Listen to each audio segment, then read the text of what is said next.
Gördüm çok acı rəftarı huri mələk səndən.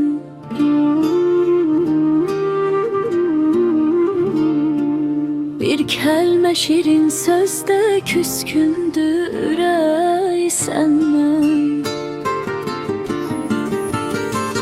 Bildi səni tək həmdəm, qoydun onu viranə. Bilsəydi əgər könlüm, ummazdı kömək səndən. Mən zülfünə həsrətkən, yerlər daradı zülfün. Hər cövrünə mən dözdüm, kamaldı külək səndən. Gördüm çox acı rəftarı huri mələk səndən.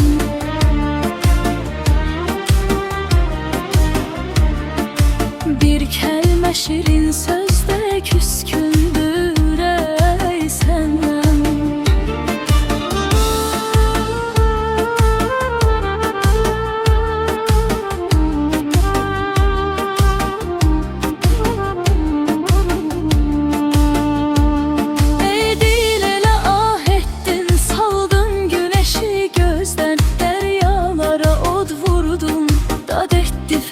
Səndən xoş halıma ey dilbər, vaxtında gəlib çıxsan. Vay halıma Əzrail, tərpənsə zirək səndən.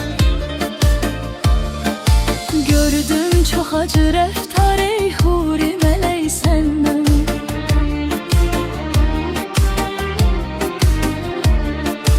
Bir kəlmə şirin sözdə küskündür ürək səndən.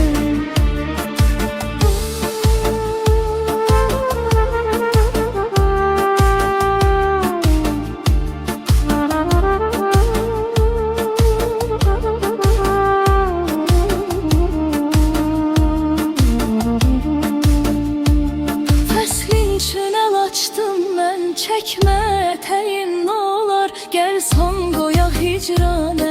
Əl məndən ətək səndən. Bu nə sevdadır, yar ilə nə qovğadır. Kim razıdır hər kəsdən, narazıdır tək səndən.